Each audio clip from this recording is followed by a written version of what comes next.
Okay, good morning to everybody. I would like to introduce Andy Lipsky. He's a fisheries biologist from the Northeast Fisheries Science Center, where he is leading the group of offshore wind energy, studying the impacts, biological impacts, and also social impacts. They have a huge, 6 persons already team working on that issues from an interdisciplinary view. Andy, he is also the co-chair of the ICES working group of offshore wind energy and fisheries, where we met. He's the co-chair. And he's also, or he was, a policy advisor of the White House on ocean studies during the Obama administration. In fact, he is a multifaceted science, no? Because you work with, you are now working with the federal government, but he worked with the tribes. He worked with also with the companies and also with the NGOs. So this interdisciplinary view, in the frame of the BioPaís project that we are carrying on in the institute together with other colleagues. I think this is very important, and this is why I think we invited him in order that he explains to you how this is done in the USA, which is a very similar situation. Thank you, Andy. Thank you. Should I bring this or talk? No. Okay, perfect. Bon dia. My 2 words of Catalan. That's all you'll get today. Thank you, Josep. The hospitality that I've received since this is my first time in Spain is just amazing. My wife and I are definitely looking to come back here again. So thank you so much. So I'm going to spend the next 40 minutes or so talking to you all about the interactions of offshore wind on the marine ecosystem in some share observations from the United States, where I've been working on this topic since about 2011. So roughly for almost the last decade or so. Outline of my talk, again, is going to be focused on the northeast part of the United States. Where I'm from is this small area just south of Boston, and this is the ecosystem that we are charged with managing and conducting science to inform the ecosystem services that we attain from the Northeast Shelf ecosystem. So the outline of the talk will talk a little bit about the technology. My understanding is some folks are deeply working in the new emerging offshore wind science issue here in Spain, and others this may be the first time you've heard about it. So this might be introductory to some and not others. I'll talk to you a little bit about the various interactions between offshore wind development and fisheries and ecosystem science. Chat a little bit about some of the opportunities and challenges that this new development presents, and then I'll have some concluding remarks, and then hopefully we'll have some time for questions. So in about 30 minutes, just give me a note so I can begin to wrap up. As we all are aware, the ocean is warming, and this is due to human activities, especially from the emissions of greenhouse gases. And offshore wind energy has become a pillar, a policy initiative across the globe to address decarbonization as well as developing the blue economy. So our governments are pursuing this in a robust fashion. But it's not new. We've had offshore wind development in the North Sea since the year 2000. In fact, the first project in Vindeby, Denmark, has already been decommissioned. So while it is very new for the United States and in emerging and new for the Mediterranean, particularly the new technologies such as floating, which is a required technology for waters greater than 60 meters, we do have a history to build on. What isn't new is the pace, the scale, and the magnitude of this development is like anything else, any other human industrialization on Earth. And I would argue that we are now doing science at the beginning of a marine industrial revolution, similar to when our governments industrialized with new technologies, well over a century ago. And we have an amazing opportunity to influence how this industrial revolution presents itself and how it's developed, regardless of the fact that we're pursuing this to mitigate the impacts on our climate. This presents a new industrialization era for the ocean. Globally, we are going to see fixed turbine technologies, so everything in the North Sea has been fixed monopiles or jacket foundations, from the year 2000, actually before, onward. But we are going to see a 3.5 increase in monopile technologies by the year 2027 across the globe, Asia, South America, North America, Europe. And notably, particularly what's notable here in Spain is the new technology, floating offshore wind energy, which we will see a 68-fold increase in by 2027. This is from the U.S. Department of Energy projections. Cumulatively, we will see wind deployments by 2027 as upwards 8 gigawatts. Currently, for floating technologies, we might have 3 to 7 projects, depending on what you count a project. Some of them are very small scale models, other projects are very large, such as in Norway and Scotland, where the largest floating offshore wind pilot projects. But we will see a major, massive increase in that technology.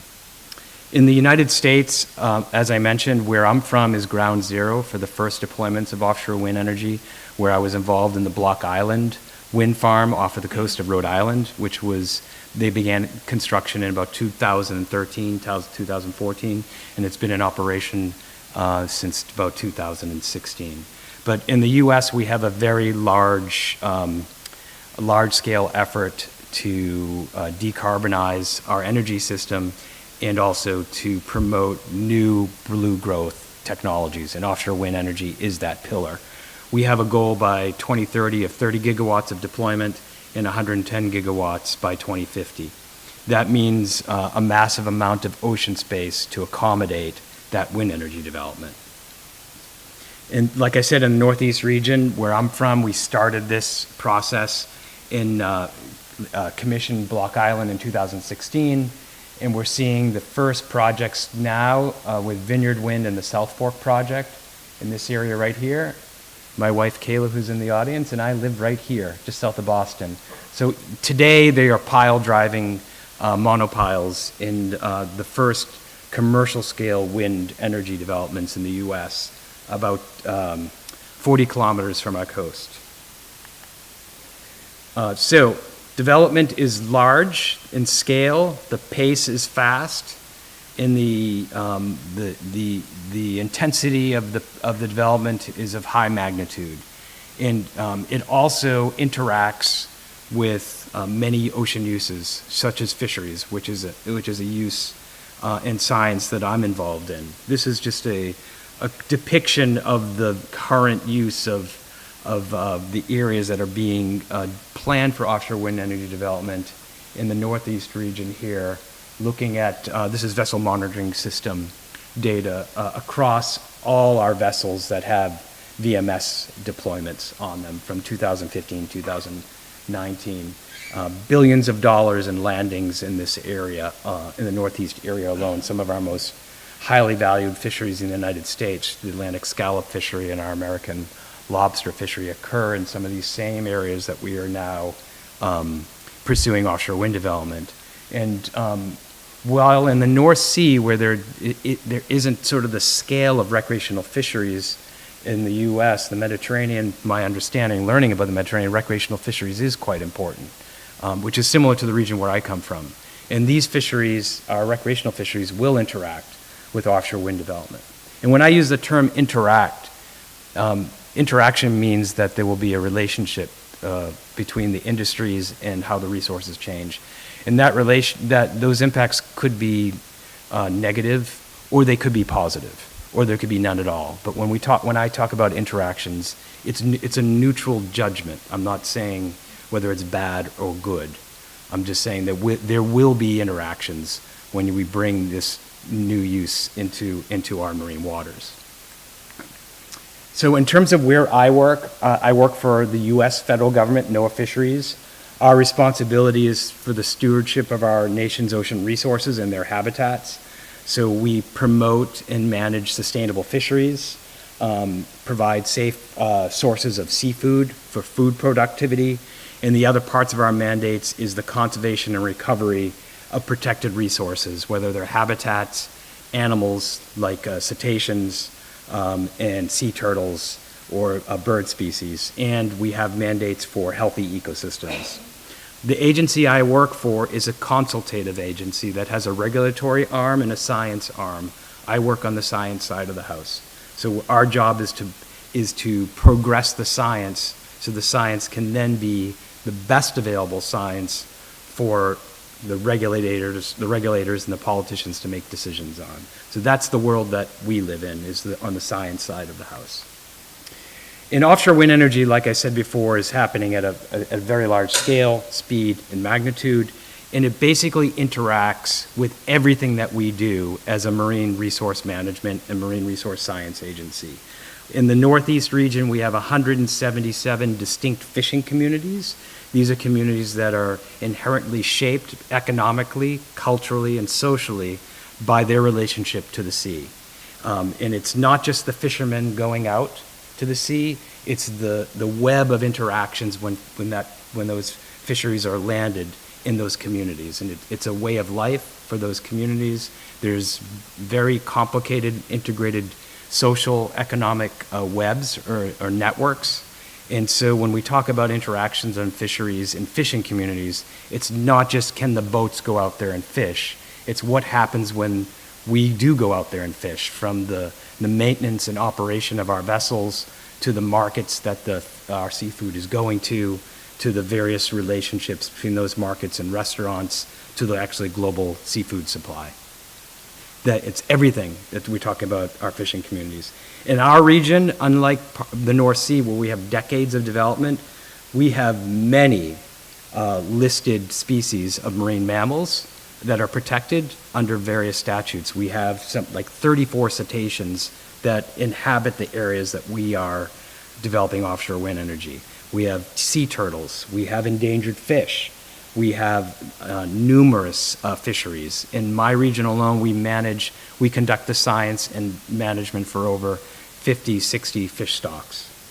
And one of the other issues that has been less communicated in terms of an interaction, it's not just the animals or the habitats or the ecosystems, and I'll talk about this in my talk, is the actual interactions of wind development on our science itself. So our scientific assets, our vessels and our aircraft operations, which are vital for gathering observations so that we can determine the status of a population in order for us to manage it for food or manage it for conservation.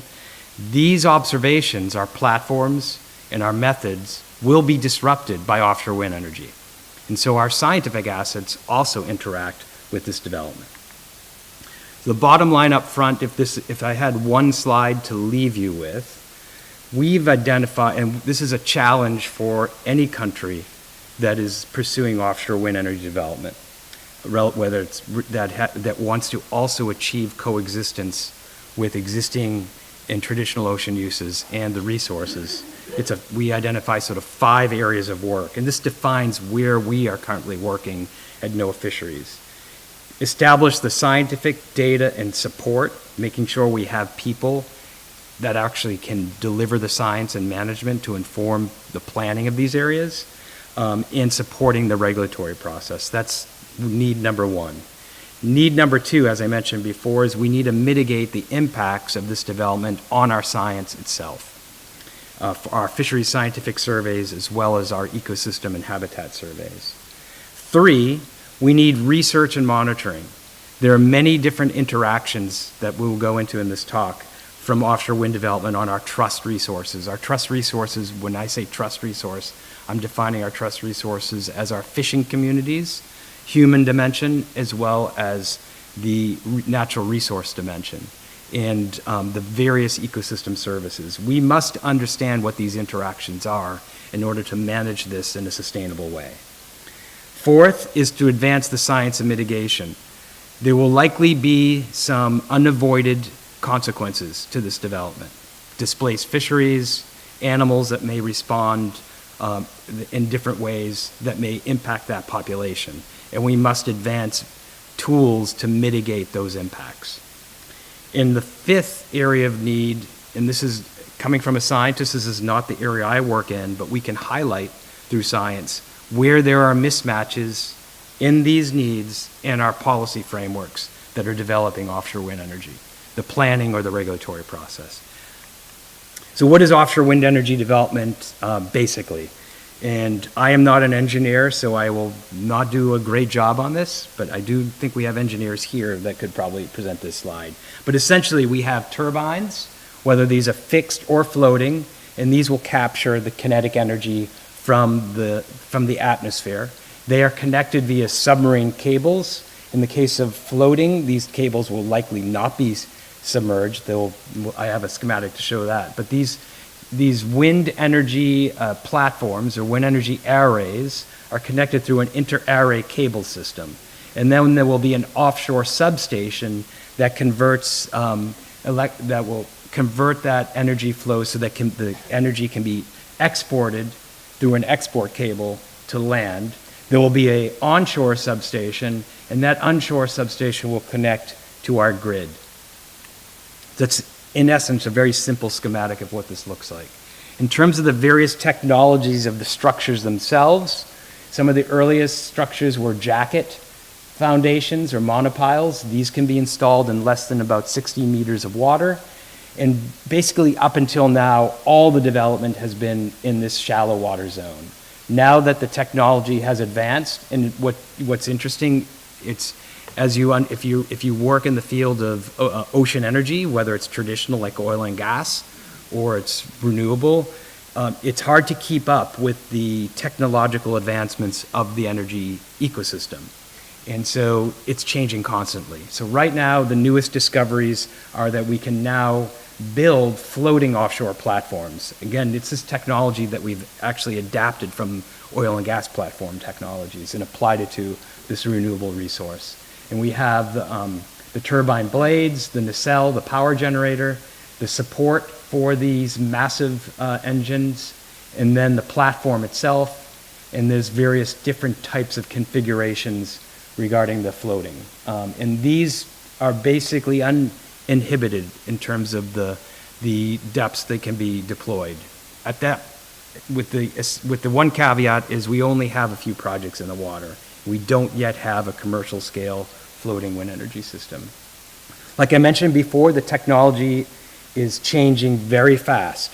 When I worked on the Block Island wind farm, it was a 5 megawatt, so in between here, we had a 5 megawatt turbine in 2015. Today, Vineyard Wind is installing a 14 megawatt turbine. And the height of the, we're talking about 300 meters in height from the top of the maximal elevation of the blade tip above the sea surface. And some of the questions we have are what we understand from smaller turbines. Do they transfer to the larger turbines? Are there different interactions when we go bigger? In the Northeast US, we'll likely see greater than 16 megawatt turbines in height, roughly about 365 meters in the near future. In terms of offshore wind energy development, it's very complex.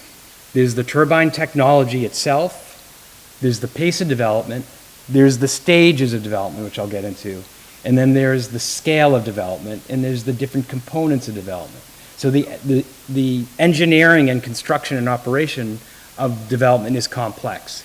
And as all of you know, working in the marine sciences, our marine ecosystem is also complex.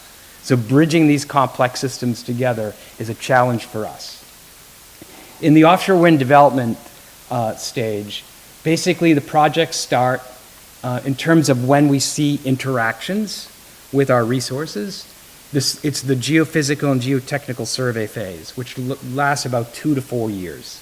And this is where the developers want to, or governments want to understand the subsurface conditions to identify areas of engineering constraints for their projects. That's roughly 2 to 4 years in time. And they utilize technologies similar to oil and gas, depending on the depth, that can interact with our resources in terms of sound emissions. The construction phase is 2 to 3 years. These things can go up very rapidly. And so that's the second phase of development. The third is the operational phase. And this is the 50-year lifespan of these projects. So this is the big piece of these projects. And then the projects would be essentially decommissioned, and that's 2 or 3 years. Effects will differ across these spatial scales as well. We know a lot about what happens at the individual turbine level here from what science has been done in the North Sea. We know a little bit more of what happens at the wind energy area level.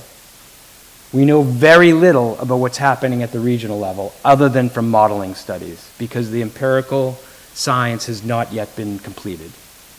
And that at the ecosystem scale, again, we understand from modeling or modeling outputs, but we don't yet fully understand what is happening at the ecosystem scale. This problem, the scientific issue of understanding and the uncertainty was published a number of years ago in the Oceanography series, volume 33, and I encourage you to take a look at it.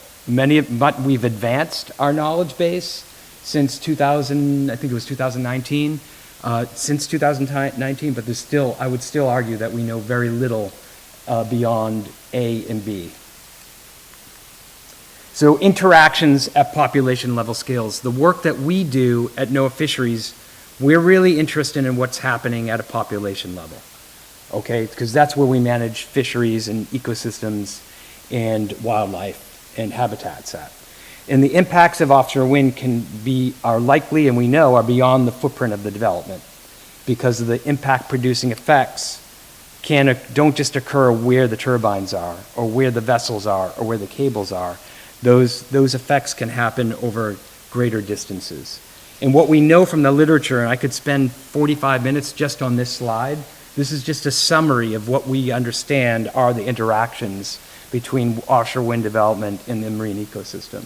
There's the noise during the various stages of construction, operation, from surveying to construction to operation to decommissioning. There's electromagnetic fields from the cables, the submarine cables. There's the aggregation or reef effects, and there's some decent literature on understanding reef effects. There's the benthic and pelagic habitat modification that occurs. There's the invasive species that occur, and there's some fairly good evidence, actually from the North Sea, that we're making these islands in places where there aren't islands, and the sessile organisms that love this new surface basically become stepping stones. The turbines themselves become stepping stones that allow species to migrate through new corridors depending on their habitat niche. There's entanglement, or secondary entanglement of whether it's items, whether it's rope or fishing gear that can be entangled on the structures themselves and then present hazards to humans or to marine mammals. And of course, the displaced fishing effort. Most areas in the North Sea don't allow fishing once you build the turbines. In the US, fishing will not be prevented to occur in offshore wind energy areas, but it will likely be operationally prevented because it will not be safe to fish in these areas. There's the contaminants from the anti-fouling, the cathodic anodes that are deployed, aluminum or zinc anodes, so that the structures themselves don't have encrusting communities and protect the marine paints that are used on them. So this can present contaminants in the marine ecosystem. And then one of the biggest areas of uncertainty, because we are harvesting energy, similar to what we learned about our river systems by putting dams in our rivers, it wasn't just that we dammed the river, but we actually changed the energy flow through the watershed. The energy flow of sediment, the energy flow of nutrients from downstream areas. We are changing the energy flow in the marine ecosystem by harvesting this kinetic energy, and it's a major area of uncertainty. So there's the hydrodynamic and wind wake effects. Some of our colleagues in Germany have modeled what these wind effects may look like with increased wind development in the southern part of the North Sea, and we can see changes here in annual primary productivity due to the wind, these both marine wake effects and our atmospheric wake effects. And this can lead to changes in lateral and vertical flow changes.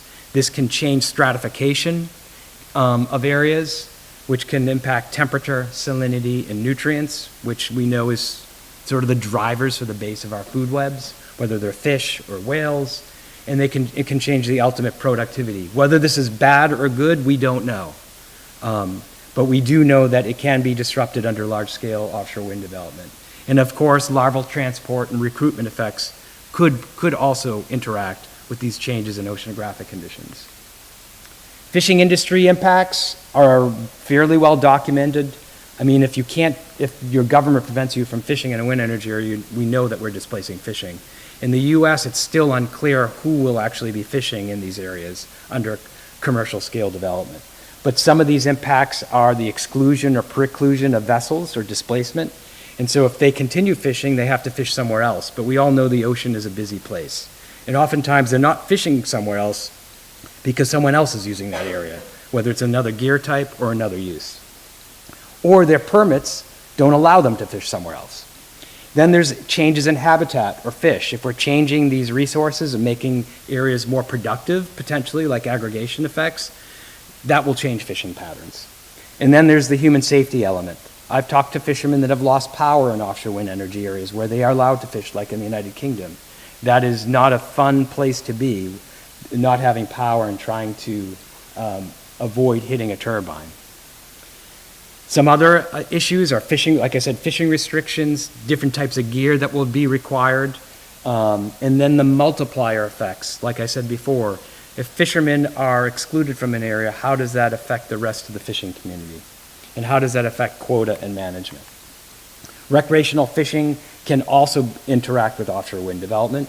It can attract recreational fishing. We're seeing that in the Block Island Wind Farm. I've gone out there and fished for black sea bass. It's a great place to fish. But there are often interactions that occur when you aggregate fishermen. But it's unclear what those impacts are. We identified some of these research needs in a recent paper regarding recreational fisheries. And we have some initial evidence of, from our social sciences work. When I say we, I mean in the US researchers looking at the Block Island wind farm and whether that wind farm was perceived as a positive or negative effect on navigational safety, improved fishing access, etc. This is some of the data products that we have developed to inform offshore wind planning, bringing some of our for-hire fleet, our commercial recreational fleet, so the boats that get paid to bring people out. What are they fishing for and where are they fishing for? Are they fishing in these wind energy areas? And using the best available data to protect the confidentiality of these locations, at the same time giving this information to our governments and developers so they can avoid some of these interactions. It's quite important. And this is one of the topics I mentioned earlier. In the US, we have 500 fish stocks, 120 marine mammal species, and over 160 threatened and endangered species of wildlife that we are charged with managing. And we carry out surveys, scientific surveys, across these ecosystems in order to give advice for the management of these trust resources. In the US, we have about 50 long-term surveys that are standardized, long-term surveys that occur over many, many years, decades. And many of these series themselves, like I just said, are over 30 years and still going. In the Northeast where I work, we have about 14 surveys, long-term surveys. These surveys will interact with offshore wind development. Many of these surveys, like I said before, have various survey statistical designs, and many of their applications are basically used to manage stocks or wildlife. What is the status of a population? is our fisheries independent surveys or ecosystem surveys feed into that advice. In the Northeast alone, when I count how many years each of these surveys has been going, we're looking at 541 years of total survey effort. This is what we call our crown jewels of science, is having surveys that have been done in the same way, using the same methods over long periods of time, provide scientific accuracy, precision, and timeliness to remove the uncertainty. Because as you all know, the ocean is a messy place when it comes to data. And we deal with that uncertainty or variance by making observations in the same way using consistent methods over time. So how does wind energy impact our science? Preclusion. The large ships or the aircraft we currently deploy will be displaced by offshore wind energy. We will no longer go into these areas. It will not be safe. It's not that we can't, it just will not be safe. Our aircraft operations fly at 500 feet or about 220 about just less than 200 meters above the ocean, so that we can take pictures of whales, use various video for managing wildlife. We can't fly at 200 meters because the wind turbines are going to be at 365 meters, so we have to fly higher. If we fly higher, that changes the detectability of those organisms. Doesn't mean we can't, but it means that we have to change our operation by flying higher. And if we have low cloud cover, sometimes we have a low cloud ceiling, just basically the atmospheric conditions of where we work, there's no way you fly higher above the cloud ceiling and still see the animals. So that means that we have to fly a different day, and that means a loss of samples. The other impact is on our statistical survey design. Being able to sample using a random stratified approach is challenging when all of a sudden we've added wind turbines to your area and changed the strata, per se, of how the probabilistic survey design models were constructed in order for us to measure population status of our target organisms. And then probably the largest interaction or the largest impact is habitat change. We're going to be adding thousands of islands from the bottom all the way to the top. I'm at 40? I got 10 minutes left? Perfect. I'm almost done. We've got all these islands, and I already mentioned to you the various impact-producing effects. Whether it's a positive impact or a negative impact, if it's unmonitored, can create bias in how we manage our scientific data collections as advice. So if we're increasing productivity of reef-loving or structure-loving organisms, but we don't know that we're increasing the productivity, those fish don't exist. And we aren't able to adjust quota accordingly. Our stock assessment models are blind to seeing them. Yes, we can use some various techniques of modeling, like by saying what's happening inside a wind energy area is the same as outside the wind energy area. But if we have that assumption wrong, then we're adding bias into our assessments. And the other area is basically large areas will now be precluded from our vessels and our aircraft. And that means increased vessel transit time, or we have to fly a different day. And if that means more time, that means less samples, and less samples means increased uncertainty. And so the impacts of uncertainty due to our scientific disruptions actually are pretty vast. Not only will it impact our commercial and recreational fisheries or our wildlife species, because we will know less about the status of them, making our management measures less effective, but this type of erosion of our science can harm the agencies that are trying to build offshore wind energy development, because we use all this data in informing where to site projects and to understand the impacts.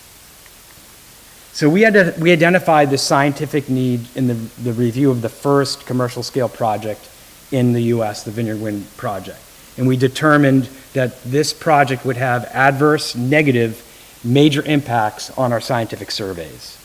The good news is folks listened.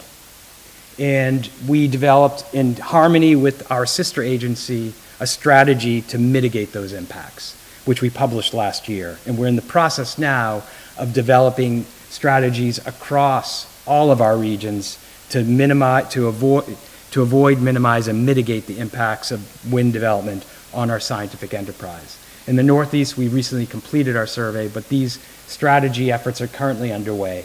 And then we're currently way of building mitigation programs for our science. Basically, we need to develop a mitigation plan for each of our 14 surveys, which may mean using different survey techniques that are compatible with offshore wind energy development. So we have a number of existing surveys that are developing plans, and we have new or expanded surveys in order to address this disruption. Moving to more static gear sampling and working with the recreational fishing community, we're developing a hook and line survey. We are advancing eDNA surveys and other remote sampling techniques such as passive acoustic systems, active acoustic systems, and using fish trap and video in uncrewed systems. One of the things that we need to do is design effective monitoring designs in order to understand what these interactions are, even at the project level, and have this monitoring nested in understanding the impacts at the regional level and the ecosystem level. We currently did not do that in the North Sea, and we are trying to catch up to that need. And in the US, we're also trying to catch up to that need. A recent paper that a colleague of mine just published in the journal Frontiers in Marine Science, we evaluated the monitoring studies, 67 monitoring studies currently underway in the US, and evaluated the attributes of their monitoring to address these major impacts on our survey enterprise. Most of these surveys or monitoring do not look at the impact producing effects individually. So the development of effective, not all of them, but many of them, have not developed robust, hypothesis-driven research in monitoring. They're basically just looking at an overall wind energy. So taking a sample and being able to just attribute it to the wind energy area, not to the things that are actually going to change the resource, the sound, EMF, artificial reef effects. We're just looking at an overall effect. Another big issue is most of these studies lack sufficient pre-construction time series. Most of them are less than 2 years.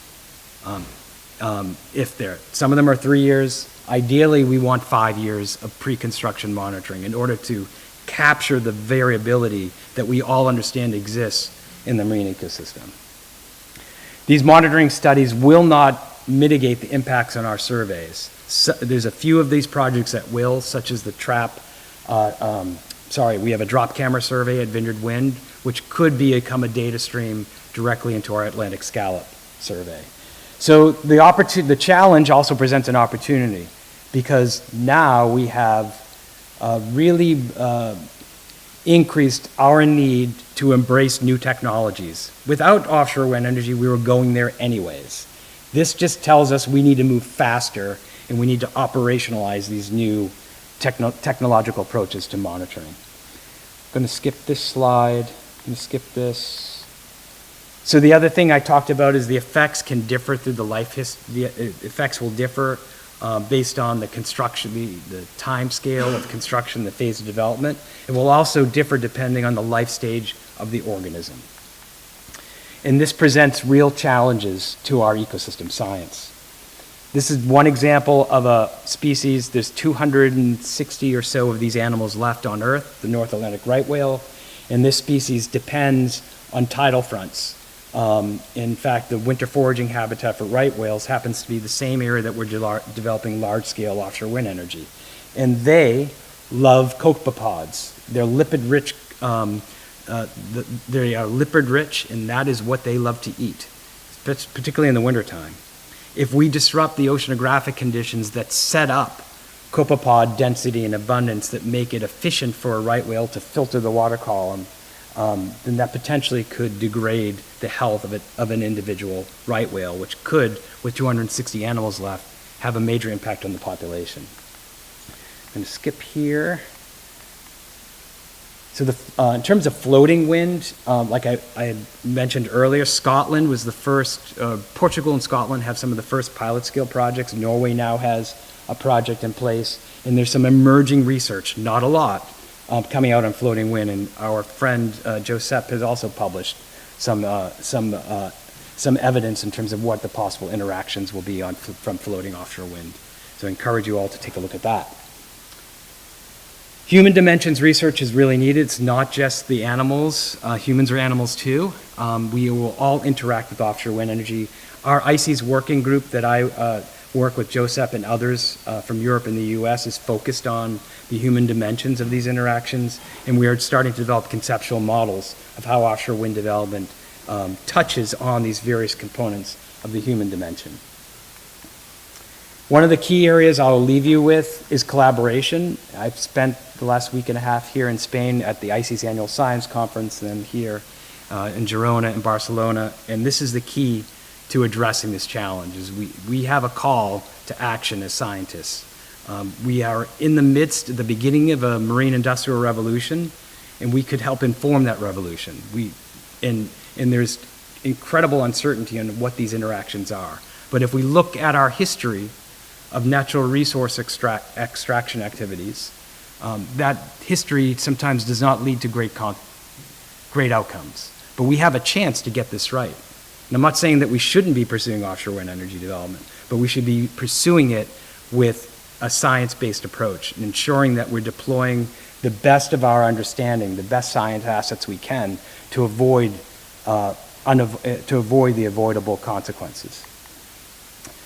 Key takeaways are to build your teams, to collaborate, make sure we're mitigating these impacts on our trust resources, and to realize that this industry is expanding.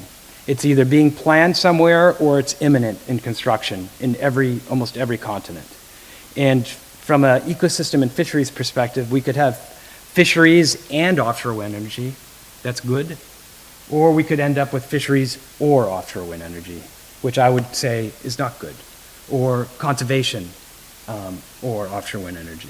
I think we have the tools and know-how to achieve the and avoid the or. So some further reading for those, I'll leave this presentation for you, but I wanted to thank you all for your time.